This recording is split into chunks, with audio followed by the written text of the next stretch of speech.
एक खाकी वर्दी वाले का दर्शन किया तो चोरी करने का मन में जो भाव था उसको छोड़कर चला गया। अगर चोरी करता तो अटैची में मार भर कर लेकर जाता, अगर चोरी करता तो कितना धन लेकर जाता, अगर चोरी करता तो कितनी संपदा लेकर जाता, अगर चोरी करता तो कितनी सत्ता लेकर जाता, पर उसके मन से वो भाव चला गया। चोरी का वो भाव समाप्त हो गया। पुलिस वाले को मात्र देखकर, पुलिस वाले का मात्र दर्शन कर कर उसके मन से भाव चला गया। हम कई लोगों से कहते हैं कि दर्शन की महत्वता क्या होती है, उसको समझिएगा जरा, कि एक पुलिस वाले का दर्शन करा तो चोर चोरी करने छोड़कर अपने घर चला जाता है। उसी तरह परमात्मा के मंदिर में जाकर जब हम दर्शन करते हैं, परमात्मा के दरवाजे पर जब हम पहुंचते हैं, उसकी चौखट पर जब हम जाते हैं, उसका दर्शन करने जब हम जाते हैं, तब हमारे भीतर का काम, लोभ, विषय, आसक्ति, तृष्णा, वासना ये भी तो समाप्त हो जाती है, ये भी तो चली जाती है। हमारे भीतर की आसक्ति, हमारे भीतर की तृष्णा, हमारे भीतर की वासना वह भी तो चली जाती। मेरे शंभू नेत्र बंद करके बैठे हुए थे। पूरा ब्रह्मांड हाहाकार मचा रहा था, पूरा ब्रह्मांड।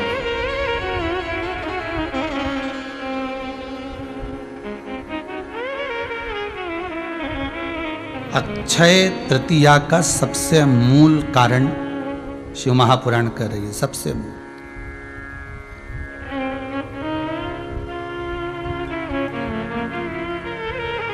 हाहाकार दुनिया कर रही है, भूख लगी है, बच्चे बिलख रहे हैं। आप शंभु हो, आप शंकर हो, आप दातार, आप दयालु। और अगर अपने बच्चों को रोता हुआ देखोगे तो फिर ये कहां होगा।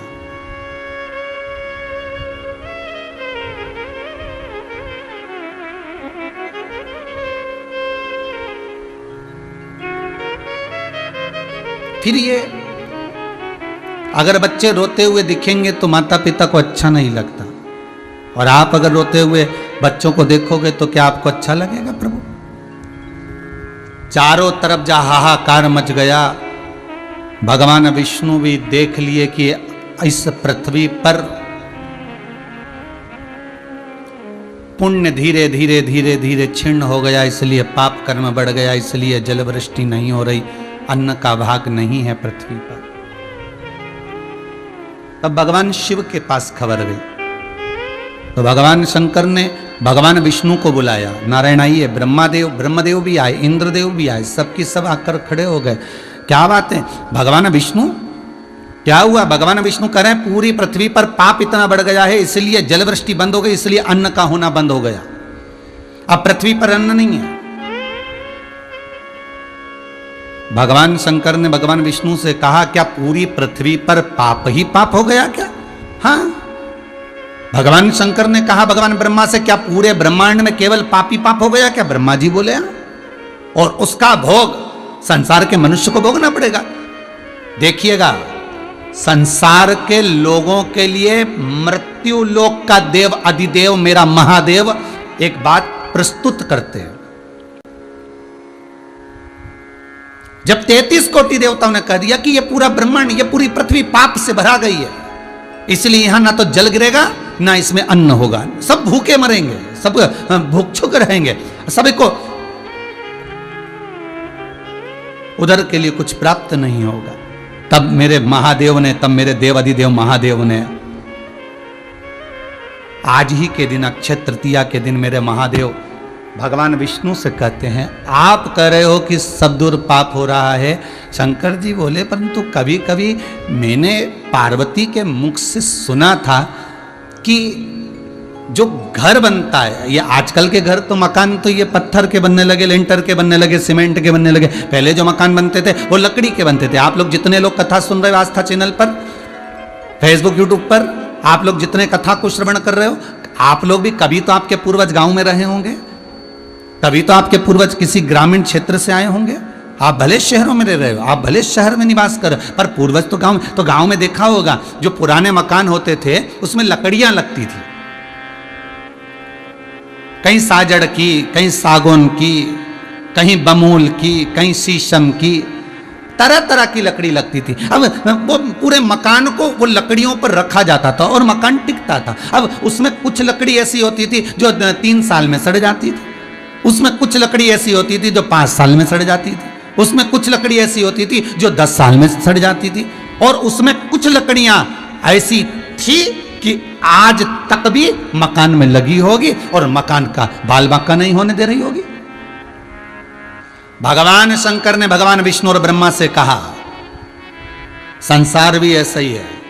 मान लो आप कह रहे हो कि पूरी पृथ्वी पर पाप हो गया, मतलब मान लो कुछ लकड़ी सड़ गई 3 साल में, 2 साल में, 5 साल में, पर कुछ लकड़ी में तो दम होगा जिसके बल पर यह मकान टिका हुआ है आज भी। भगवान विष्णु ने पूछा वो कैसे? शंकर भगवान कहने लगे, अगर पूरे ब्रह्मांड में मान लो लोग पाप कर रहे हैं, दुराचार कर रहे हैं, अत्याचार कर रहे हैं, हाहाकार कर रहे हैं, कष्ट दे रहे हैं, झूठ बोल रहे हैं, छल कर रहे हैं, प्रपंच कर रहे हैं, 1 का 2 कर रहे हैं, निंदा कर रहे हैं, गालियां दे रहे हैं, तो भी भगवान शंकर ने कहा, मान लो ये साजड़ की लकड़ी, ये शीशम की लकड़ी, ये बेकार बमूल के, मान लो ये लकड़ियां सड़ चुकी है और पूरा मकान गिरने वाला है, परंतु उस मकान में कोई 2-3 लकड़ी तो ऐसी होगी जो खड़ी रही होगी। हो सकता है इस संसार सागर में कुछ लोग तो ऐसे होंगे जो भगवान के भजन में लगे होंगे, कुछ लोग तो ऐसे होंगे जो सत्कर्म में लगे होंगे, कुछ लोग तो ऐसे होंगे जो भगवत नाम में डूबे होंगे, कुछ लोग तो ऐसे होंगे जो शंकर का अनुमोदन कर रहे होंगे। शंकर जी कहते हैं, अगर पूरा नगर, पूरा गांव, पूरी पृथ्वी पाप में डूब गई तो कुछ लोगों को निकालो जो पुण्य में लगे हैं, उन पुण्य के बल पर इस पृथ्वी को बचाकर रखना है।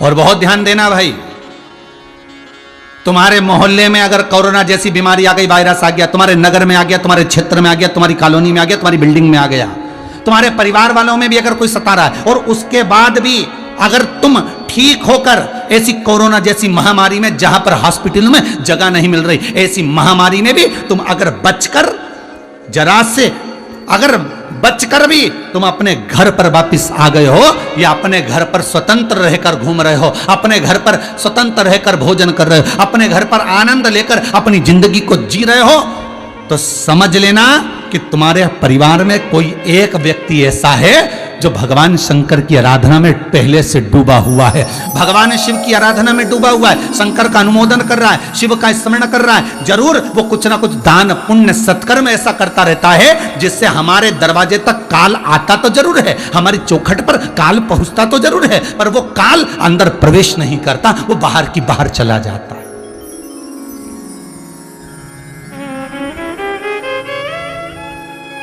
दरवाजे तक आता जरूर है, दरवाजे तक पहुंचता जरूर है, पर दरवाजे से अंदर प्रवेश नहीं करता, क्योंकि उसकी हिम्मत नहीं है कि अंदर प्रवेश कर जाए। क्योंकि अंदर, जैसे राजा श्वेत शंकर के भजन में डूबे रहे, भगवान शंकर का अनुमोदन करते रहे, उनको नहीं मालूम कि उनका काल कब आ गया, और राजा श्वेत को लेने के लिए यम के दूत आ गए, और यमदूत जैसे ही टूट पड़े तो कार्तिकेय महाराज ने उनको मार दिया।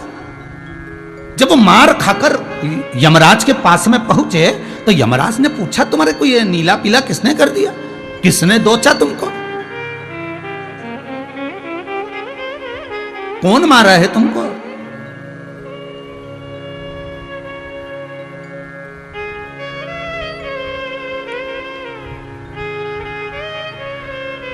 यमदूतों ने कहा, शंकर जी के मंदिर में गए थे, राजा श्वेत का अंतिम समय था, उसको उठाने के लिए गए थे, तो फिर कार्तिकेय जी ने मारा। यमराज बोले, कार्तिकेय की इतनी हिम्मत कि रे हमारे कर्म में बीच में आ गया है, मैं जाता हूं। यमराज खुद चले, भगवान शंकर ने यमराज को ही निपटा दिया, यमराज मर गए। मृत्यु देवी को मालूम पड़ा तो मृत्यु देवी सीधे जाकर राजा श्वेत पर टूटने लगी, तो मृत्यु देवी को शिव जी ने मार दिया, शंकर ने मार दिया। किसी पुराण में किसी जगह पर आपने कभी नहीं सुना होगा कि यमराज मर गया, मृत्यु देवी मर गई। तब सूर्य नारायण भगवान रोते आए कि मेरी पोती मर गई, मेरा पुत्र मर गया, इसको जीवित करो। शंकर भगवान से भगवान विष्णु ने कहा कि इन्होंने मेरे भगत को मारना चाहा। तो भगवान विष्णु बोले उसका अंतिम समय चल रहा था, भले चल रहा था, पर मेरी सेवा में तो लगा था। मेरे मंदिर में राजा श्वेत मेरे मंदिर में शंकर की आराधना कर रहा था। इतनी हिम्मत यमराज की कैसे हो गई कि मंदिर में प्रवेश कर गया। क्षमा कर दो, अब गलती नहीं होगी। जीवित करूंगा मृत्यु को और यमराज को, तो एक शर्त पर जीवित करूंगा। शंकर जी बोलते हैं वो शर्त यह है कि जो मेरा भजन कर रहा होगा, जो मेरा स्मरण कर रहा होगा, जो मेरे मंत्र स्मरण में डूबा होगा, जो मेरी सेवा मेरी चाकरी मेरा स्मरण कर रहा होगा, अगर उसकी मृत्यु का समय भी आ गया तो पहले शंकर से पूछना पड़ेगा क्या उठाकर ले जाएं, तब मैं कहूं तब लेकर जाना। भगवान सूर्यनारायण ने पूछा ऐसा तो हो नहीं सकता। भगवान शंकर बोले मृत्यु लोक का देव कौन? इस मृत्यु लोक का देवता कौन है? शंकर। आप मेरे घर में आ रहे हो, बैकुंठ में मैं आऊंगा तो मैं पूछ के आऊंगा, ब्रह्मलोक में मैं जाऊंगा तो पूछ कर जाऊंगा, तो मृत्यु लोक में अगर किसी को लेने आना है तो पहले शंकर से पूछना पड़ेगा। किसी के घर में बिना पूछे प्रवेश नहीं कर सकते।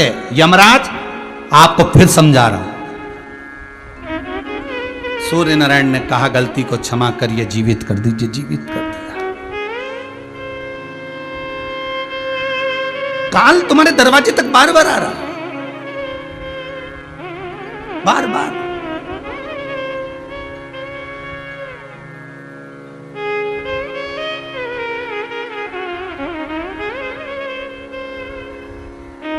अरे भाई,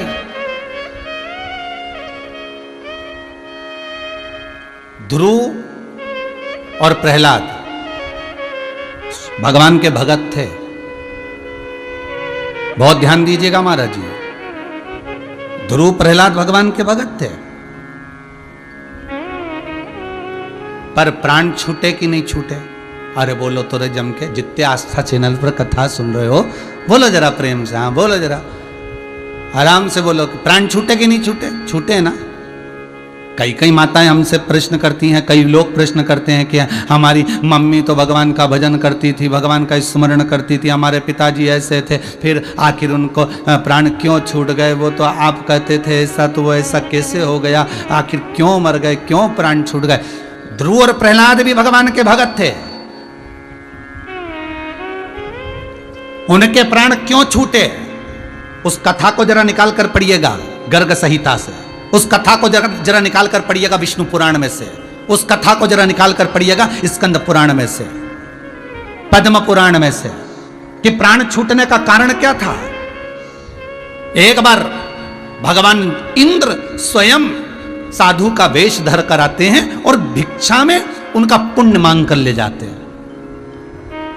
आप शंकर के भगत हो, आप शंकर के उपासक हो, आप शंकर का स्मरण करते हो, आप शंकर की पूजन करते हो, उसके बाद भी अगर आपको कोई बीमारी घेर ली है, किसी बीमारी ने आपको घेर लिया और मान लो प्राण छूट गए, तो उसके परिवार वालों को पहले खोद कर निकालना पड़ेगा कारण क्या है, जाने का कारण क्या है। जब शंकर का इतना भगत था, शिव का इतना उपासक था, तो प्राण क्यों छूटे उसका कारण निकाल कर देखिए। जैसे पुराणों में से निकालो कि प्रहलाद और ध्रुव के प्राण क्यों छूटे, उसका कारण था जब भगवान के इतने उपासक थे, नरसिंह भगवान का दर्शन किया था, भगवान विष्णु की गोद में ध्रुव जी महाराज बैठे थे, फिर कारण क्या हुआ प्राण जाने का? उसका कारण केवल इतना सा था क्योंकि उनने अपना पुण्य का दान दे दिया था। हो सकता है भजन करने के बाद भी अगर आपके प्राण जा रहे हैं, उसका कारण क्या है? जरूर आप भी अपनी जिंदगी में आपने थोड़ा भजन करा, दान करा, पुण्य करा, सत्कर्म करा, उससे जो पुण्य मिला था, हो सकता है कभी आपकी जिंदगी में आपके मुख से निकल गया हो कि कोई बीमार पड़ा हो, कोई तकलीफ में, और आपके मुख से निकल गया भगवान इसको मैंने जो पुण्य करा हो वो इसको मिल जाए, मैंने जो दान करा था उसका फल इसको मिल जाए, मैंने जो गौदान करा उसका फल इसको मिल जाए, मैंने जो एकादशी का व्रत करा उसका फल इसको मिल जाए। इसलिए शास्त्र कहता है हाथों से धन भर कर दे दोगे चल जाएगा, पर तुमने जो दान करा है उसका फल अपने लिए थोड़ा संजो कर रखना। जो आज आप लोग ये पानी के टैंकर का पानी दान कर रहे हो, जल भेज रहे हो, या जल के रुपए आप लोगों ने जमा करे हो, या आजीवन भोजन भंडारे के जो दान पैसा तुमने जमा करा आज अक्षय तृतीया पर, या वृद्धाश्रम के लिए सैया का दान कर, अपने जीते जी सैया का दान दे दिया। ये जो तुम दे रहे हो, अन्न दान, सैया दान, मंदिर निर्माण के दान, जो भी तुम कर रहे हो, ये जो दान जो तुम हाथों से कर रहे हो, ये अब किसी को बताना नहीं कि मेरा पुण्य मेरे साथ में रहे। चले भी जाएं और बच्चे अगर ब्राह्मण भोज ना कराएं तो हमारा भोज चल रहा है। चले भी जाएं और बच्चे अगर सैया का दान ना दें तो यहां सैया दान हो चुका है।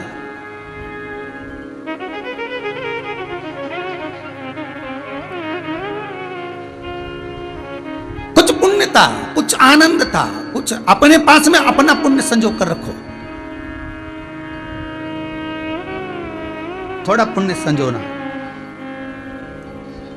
और कई लोग पूछते हैं महाराज जी, पूछने का कारण, कई लोग कहते हैं ऐसा क्यों हो गया, उसका कारण कुछ ना कुछ होगा। आप आए नहीं और सुबह हो गई, मेरी पूजा की थाली धरी की धरी रह गई। कारण क्या है?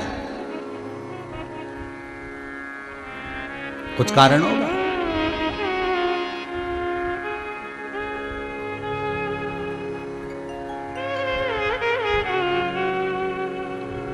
महाराज, धन का बिस्तर मिल जाए पर नींद को तरसे नैन, कांटों पर भी सोकर आए किसी के मन को चैन। कोई कारण होगा, कोई तो कारण ऐसा होगा जिस कारण से जीव के प्राण गए होंगे।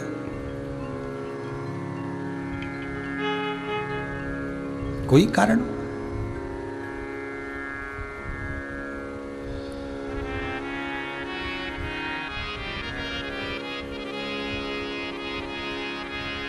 तीन वृक्ष, पीपल, बड़, बेलपत्री। जम के बोलिए रे भाई। तीन वृक्ष, पीपल, बड़ और बेलपत्री। कभी मौका लगे तो स्कंद पुराण को और गरुड़ पुराण में स्मरण करिएगा। तीन वृक्षों को पितरों के भाव से पूजा जाता है, पीपल को, बड़ को और बेलपत्री को। किस तरह के व्यक्ति के मरने के बाद कौन सा वृक्ष लगाना चाहिए उसका भी प्रमाण शास्त्रों में है, उसका भी प्रमाण। फिर लोग कहेंगे गुरुजी पेड़ों की महिमा बताने बैठ गए, फिर वृक्षों की महिमा बताने बैठ। अरे ये वृक्ष ना हो तो जीवन ना हो। कई लोगों को बड़ा ऑब्जेक्शन है कि आप पेड़ पत्तियों के बारे में क्यों बताते रहते हो, आप वृक्षों के बारे में क्यों बताते रहते हो। अरे मेरा शंकर बड़ के पेड़ के नीचे बैठा रहता है। सुखदेव जी महाराज ने राजा परीक्षित को कथा सुनाई तो बड़ के पेड़ के नीचे सुनाई। तुलसी बाबा रामचरितमानस की रचना करते हैं तो बड़ के पेड़ के नीचे बैठकर कर देते हैं। मेरे हनुमान जी कहीं बैठकर साधना करते हैं तो पीपल के पेड़ के नीचे कर लेते हैं। मेरा शंकर, मेरी लक्ष्मी माँ, मेरा नारायण अगर कहीं बैठकर साधना करता है तो बेलपत्री के पेड़ के नीचे कर लेता है। तो बखान करने में मेरा क्या जाता है, वर्णन करने में मेरा क्या जाता है। पर कई लोगों को बुरा लगता है कि आप वृक्ष, अरे तीन वृक्ष पितरों के समान है, पीपल, बड़ और बेलपत्री। किसके मरने के बाद कौन सा पेड़ लगाया जाए जिससे उस जीव की मुक्ति हो जाए, यहां तक शास्त्र वर्णन करता है। जो पूर्ण उम्र लेकर गया है, कोई अभिलाषा उसके अंदर रही ना, वो बड़ का पेड़ लगाया जाए। उसके जाने के बाद बट वृक्ष लगाया जाए। उसके जाने के बाद बट वृक्ष लगा दिया जाए किसी ऐसी जगह पर जहां पति को छाया मिलती हो। ये पितरों के तुल्य है।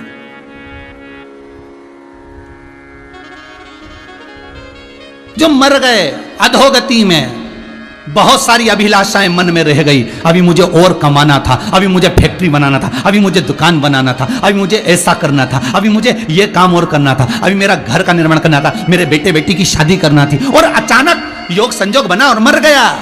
उसको पीपल का पेड़ लगाना चाहिए। उसके जाने के बाद पीपल के वृक्ष का कहीं ना कहीं रोपण करना चाहिए। और उस पीपल के वृक्ष को लगाने के बाद, बड़े के वृक्ष को लगाने के बाद जल की व्यवस्था, पानी की व्यवस्था जरूर करना, जिससे वो सूखे ना।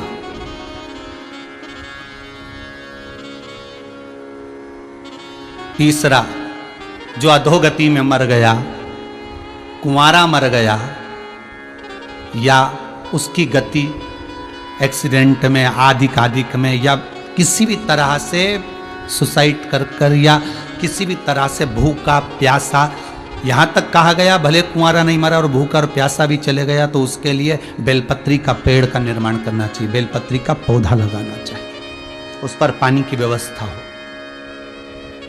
जल की व्यवस्था हो। कितना सुंदर लिखा है महाराज शास्त्रों के अंतर्गत, कितना सुंदर वर्णन किया। मृत्यु लोक में किसी के मरने के बाद जो वृक्ष लगाया जाता है नाम संकल्प गोत्र से, वो वृक्ष जब तक पृथ्वी पर रहता है, उसकी छाया जब तक दुनिया वालों पर पड़ती रहती है, तब तक वो जीव भगवान विष्णु के पावन चरणारविंद में पड़ा रहता है। किस धाम में? वृक्ष जिसके निमित्तार्थ लगाया गया वो किस धाम में रहता है, उसका भी वर्णन है गौलोक धाम में। बैकुंठ से हटकर है गौलोक धाम। बैकुंठ में गोवर्धन पर्वत नहीं है, पर गौलोक धाम में गोवर्धन पर्वत है। इसलिए सूरदास जी अपने पद में लिखते कहा करऊ में बैकुंठ के जाए। मुझे बैकुंठ नहीं जाना, सूरदास जी लिखते हैं। सूरदास जी लिखते हैं कि मुझे गौलोक धाम जाना, जहां गोवर्धन पर्वत है, जहां गौ है, जहां वनस्पति है, जहां पीपल है, जहां बड़ है, जहां बेलपत्री है, जहां तुलसी के वृंद लगे हुए हैं। सूरदास जी लिखते हैं मुझे वो जगह पर जाना है, मुझे बैकुंठ नहीं जाना जहां पर केवल एसी का रूम मिले, डनलप के गद्दे मिले, जहां पर सोने और चांदी की थालियों में भोजन मिले, चमर डोलाती हुई स्त्रियां मिले, दासियां मिले। मुझे ऐसी जगह नहीं जाना। सूरदास जी कहते मुझे इस जगह से मतलब ही नहीं है, मुझे तो उस जगह पर जाना है जहां पर पीपल, बड़, बेलपत्री, तुलसी का पौधा, भगवान कृष्ण झूला झूल रहे हो, आम के पौधे लगे हुए हो, जहां राधा रानी नित्य विचरण कर रही हो, गोवर्धन पर्वत हो जहां पर गौएं नित्य पानी पी रही हो, सुंदर यमुना का स्थल हो, सुंदर गंगा यमुना सरयू सब वहां पर विद्यमान हो, ऐसे गौलोक धाम में मुझे जाना है। मुझे नहीं जाना बैकुंठ में। क्या करूंगा मैं बैकुंठ जाए? कहा करऊं मैं बैकुंठ के जाए? मुझे नहीं जाना। आपसे भी निवेदन है, हम तो आपसे ये तक कहेंगे कि आपके मोहल्ले में भी अगर कोई चला गया जीव और उसकी गति नहीं हो रही और आपको ऐसा लगता है कि वो चला गया और उसकी मन में तमन्ना है, तो 3 वृक्ष में से 1 वृक्ष कभी लगाने का प्रयास करिए। इसीलिए विठलेश सेवा समिति ने, हमारी समिति ने, आपने अखबार में पढ़ा होगा, यूट्यूब पे डला हुआ है, आपने फेसबुक पे देखा होगा, समिति ने एक निर्णय लिया कि 10,000 पौधे इस साल में कहीं गौशालाओं में, मंदिरों में कहीं ना कहीं उसको रोपित करवाना है। कैसे भी कराओ, पर 10,000 पौधे, और उसमें पानी की व्यवस्था, खाद की व्यवस्था सब होना चाहिए। आज ये ऑक्सीजन की जो मारामारी हो रही है, ये कारण ही है, ये पूरी वनस्पति काट दी, पूरा पेड़ हम काट दिया साहब। और ऊपर से क्या हम तो पीपल की पूजन करें, पीपल ढूंढता फिरे, जैसे कन्याओं को गर्भ में मारने के बाद नवरात्रि में कन्या ढूंढते फिरे, उसी तरह पेड़ों को कटवाने के बाद ऑक्सीजन ढूंढते फिरे। पहले गर्भ में कन्याओं को मरवा दिया, बेटा चाहिए, बेटा चाहिए, कन्याएं मर गई। अब नवरात्रि में देवी जी के दिनों में कन्या भोज के लिए कन्याएं ढूंढ रहे हैं, मोहल्ले में ढूंढते फिर रहे, कन्या मिल जाए, कन्या मिल जाए। उसके पांव धो रहे, उसको प्रणाम कर रहे, चुनरी ओढ़ा रहे, महाबूर लगा रहे, हलवा पूड़ी खिला रहे, और घर में कन्या हो रही तो रो रहे। उसी तरह प्लाट पर पेड़ लगा, कॉलोनी में पेड़ लगे, उनको कटवा दिया, और अब ऑक्सीजन की टंकी ढूंढते फिर रहे कंधे पे ले लेके।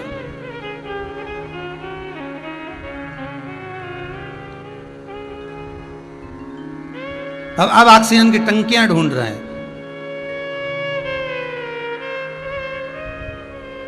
प्रयास करिएगा।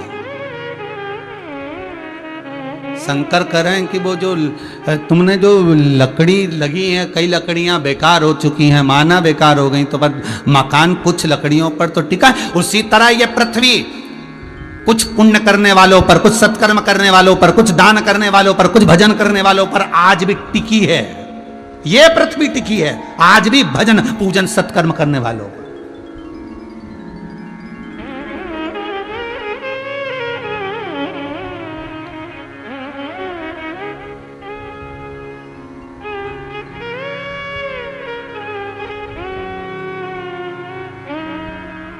महाराज, आग लगी आकाश में, पृथ्वी पे गिरे अंगारे, जो सत्संगी ना होते तो मर जाते सारे।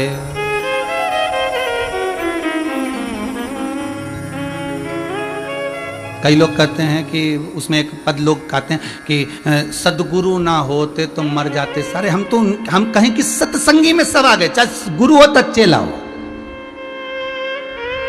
सत्संगी भजन करने वाला है, स्मरण करने वाला, नाम जाप करने वाला, नाम स्मरण करने वाला, कीर्तन करने वाला।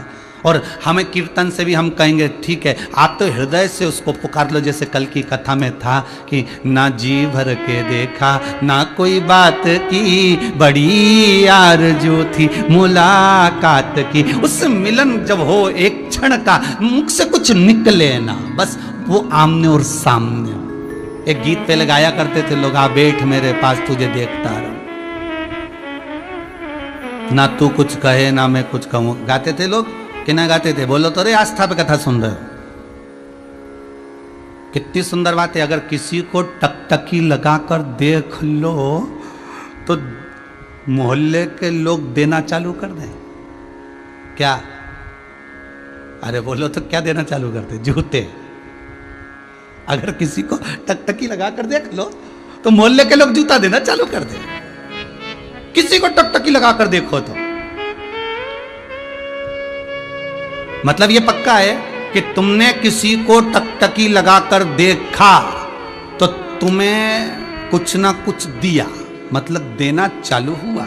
तो यहीं से सीख जाओ कि टकटकी लगाने पर कुछ ना कुछ मिलता है। तो एक काम करो ना, ऐसी टकटकी तुम मेरे बिहारी जी से, मेरे ठाकुर जी से, मेरे राम से, मेरे कृष्ण से, मेरे शंकर से लगा लो। क्योंकि दुनिया की रीति है कि तुम किसी को टकटकी लगाकर देखोगे तो कहीं ना कहीं का लोग तुम्हें देना चालू कर देगा। तो ये टकटकी अगर तुमने शंकर से लगा ली तो शंकर भी तो कुछ देना चालू कर देगा। एक नयन नैन मिले गिरधारी से मैं उनकी हो गई, मेरे मन में नहीं है धीर सखी वृंदावन जाऊं। ये चित्त, ये वृत्ति, एक टकटकी तुम परमात्मा से लगा लो, परमात्मा भी देना चालू कर दे।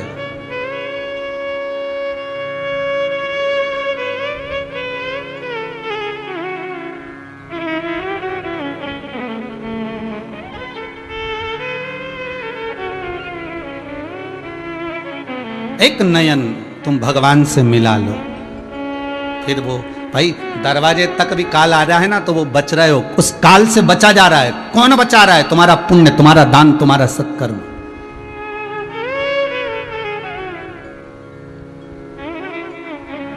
उस काल से बचा। दरवाजे के सम्मुख में काल खड़ा है और बचा हुआ, बस वो 32 दांत के बीच में जैसे जिह्वा रहती है उसी तरह चारों तरफ ये कोरोना वायरस और बीच में तुम बचे हो तो शिव की कृपा से बचे, शंकर की कृपा से। और डरना नहीं, बिल्कुल मत डरना। बस मुंह पर मास्क जो लगा के रखो, हाथ को धोते रहो और थोड़ी दूरी बनाकर चलो। हम तो कई बड़े बड़े डंडे लिया हो दो पास में, जैसे चिड़िया पर उड़ा ऐसे तुम डंडा उड़ाओ, कोई पास में ना हो। थोड़े दिन की बात है, अच्छा हो जाएगा प्रकृति। जब अच्छे दिन चलेगा और ये दुख के दिन आ गए तो ये दुख के दिन भी जाएंगे और अच्छे दिन आएंगे। काय को चिंता करते? टेंशन वेंशन नहीं लेना। तुम तो बढ़िया शिव महापुराण की कथा सुनते रहो और ऐसे राजगरिया परिवार जैसे और परिवार आ जाएंगे सामने, कथा करवाते रहेंगे, अपन सुनते रहेंगे। सुनते सुनते ये कब ये कोरोना वायरस समाप्त हो जाएगा, कब लॉकडाउन बंद हो जाएगा, लॉकडाउन से जब फ्री हुए अपनी फैक्ट्री, अपना दुकान, अपना काम काज, फिर वापस। याद रखना, अगर कुछ दिन के लिए भगवान ने तुम्हें हाथ रोक दिया है देने से तो उसने तुम्हारे लिए कुछ अच्छा सोच कर रखा होगा। नहीं चल रही ना दुकान, मत चलने दो। नहीं चल रहा ना व्यापार, मत चलने दो। हो सकता है तुम्हारे लिए कुछ अच्छा सोचाओ।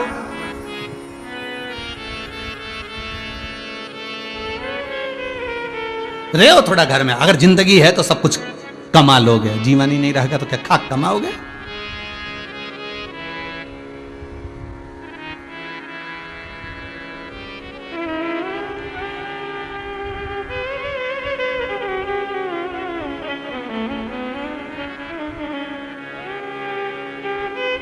उसको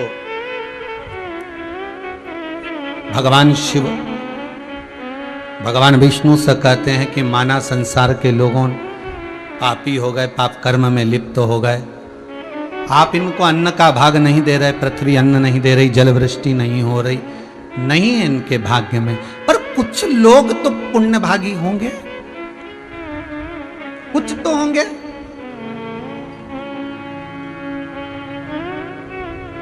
जहां पर पाप ही पाप बढ़ने लगता है तो कुछ पुण्य वाले भी कुछ लोग तो होंगे।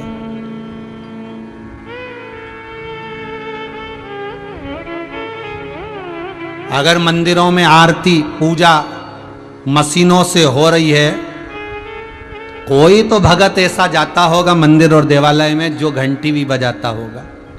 कोई भगत तो ऐसा जाता होगा जो 2 मिनट बैठकर ताली बजाकर भगवान को रिझाता होगा।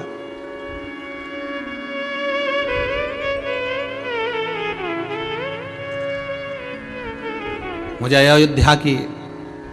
अयोध्या में जहां कनक बिहारी जी का मंदिर है, जब अयोध्या में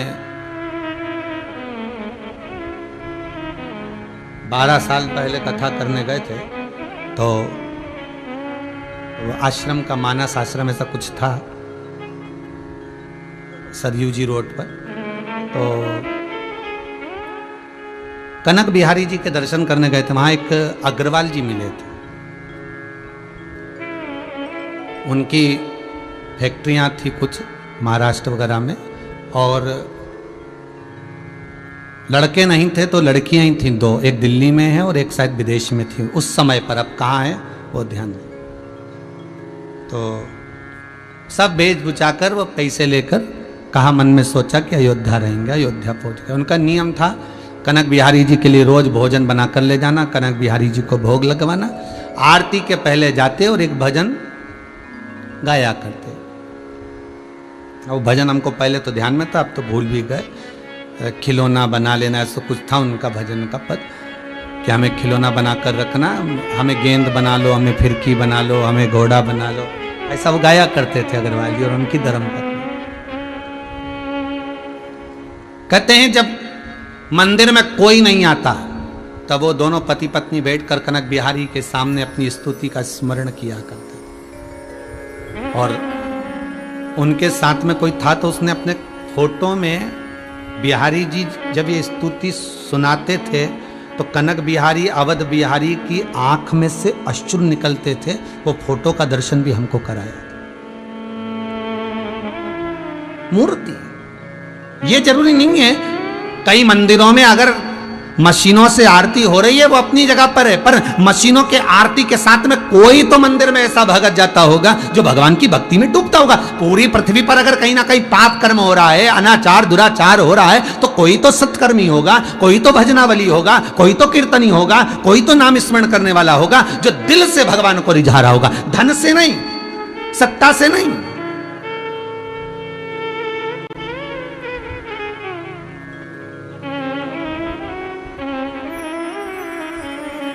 अरे दिल से भगवान को रिझाने के लिए परमात्मा अगर वन में भी बैठा है तो वन में भी उस परमात्मा को रिझाने का भाव आना चाहिए, तो वन भी एक आनंद का कंद हो जाता है, एक आनंद का भाव प्रकट कर देता है। हमसे कई लोगों ने कहा महाराज जी ये इतना धन आप यहाँ गौशाला में, ये कुबेरेश्वर धाम में, ये मुरली मनोहर मंदिर में, ये वृद्धाश्रम में, ये 8 एकड़ जगह में तुम इतना पैसा लगा रहे हो, यहाँ जंगल में कौन आएगा? सीहोर से भी 12 किलोमीटर 13 किलोमीटर दूर, और वो भी रोड से भी आधा 1 किलोमीटर दूर, कौन आएगा यहाँ जंगल में?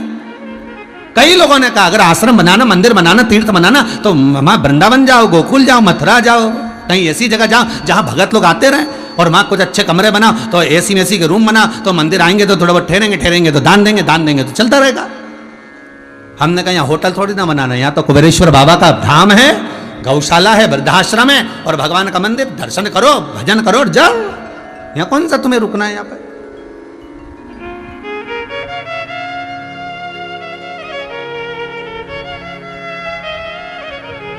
मंदिर, देवालय, तीर्थ व्रत कमाई के स्रोत नहीं होना चाहिए, यह सत्कर्म के स्रोत होना चाहिए। सत्कर्म का भाव यहां दिखा